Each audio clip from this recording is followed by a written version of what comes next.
Ready, start. When I move this resolution, I am aware that it will not be received kindly by certain sections of the House. We have heard arguments for rationalization from interested people, and we have heard statements from the spokesman of government. Nevertheless, I am happy that this House has today an occasion to discuss this problem. I am sure that if the Labour Minister is going to speak, he will admit that this is the most burning problem agitating the mind of the working classes in India. From everywhere you hear the cry.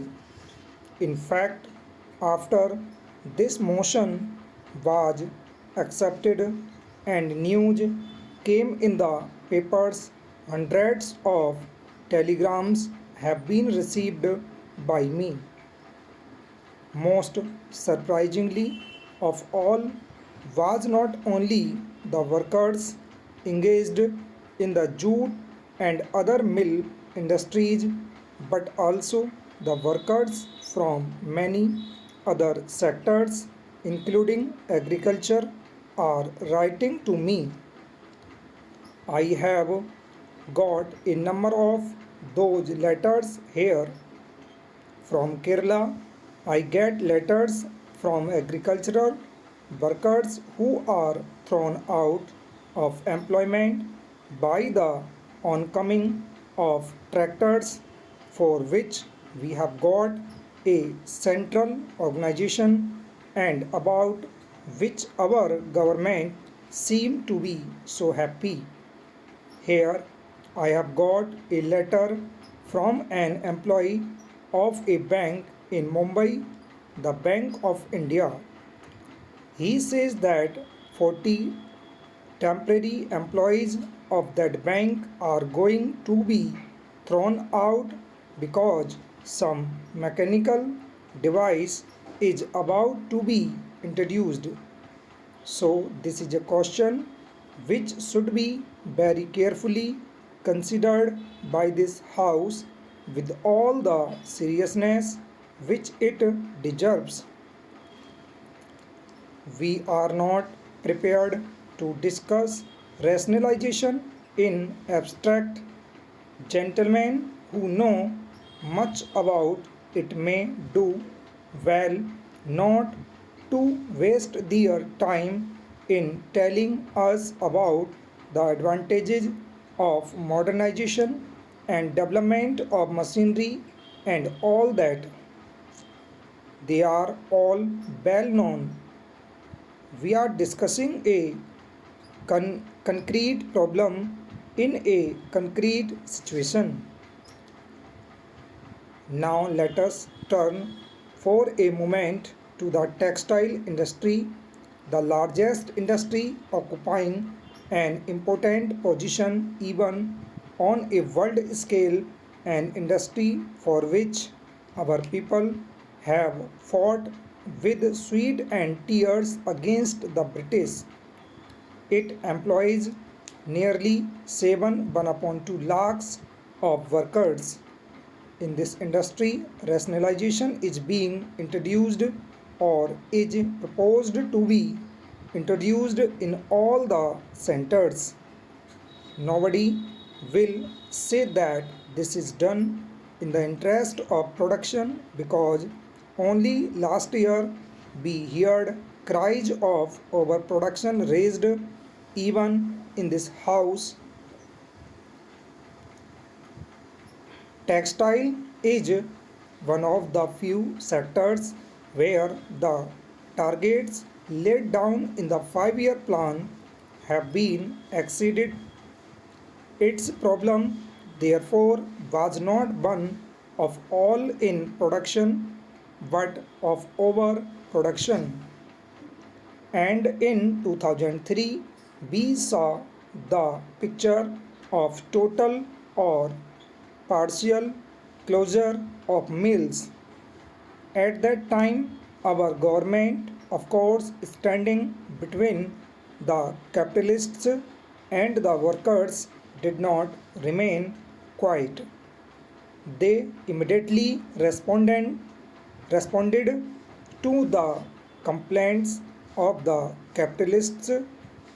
Concessions were freely granted, the export duty on cloth was reduced, and the excise duty on medium and coarse cloth was raised, hitting the vast majority of the consumers.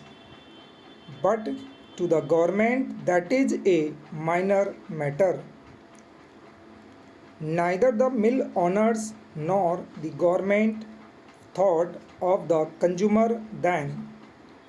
Both now speak for rationalization in the name of the ordinary consumer.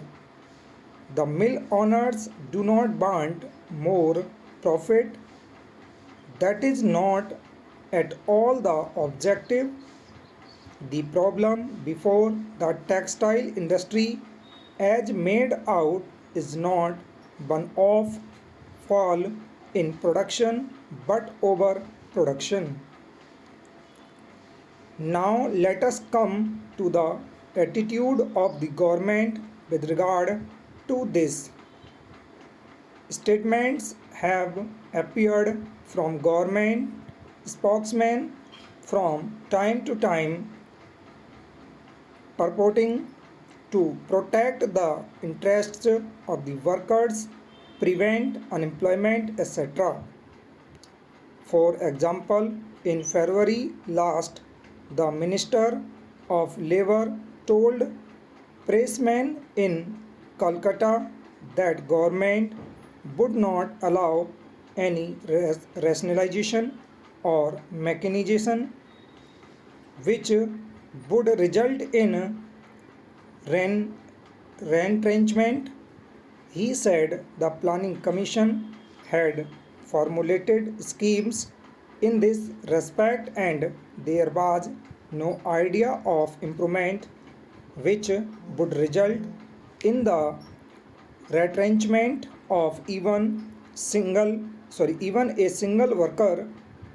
But the Labour Minister of Uttar Pradesh, speaking to pressmen in Lucknow, said that there was nothing like a government rationalization scheme. He said that the employers had prepared a scheme and the government's efforts were to see that a formula agreeable to both labor and employers should be worked out. So he takes it for granted that rationalization is bound to come into effect whether the worker is going to be thrown out or not. And he says that the possibility of a settlement between the workers and the management should be explored. This is a very serious statement to make, but I make it knowing the full responsibility because had it not been for the aid of the government, this gross injustice would not be allowed to be worked out. The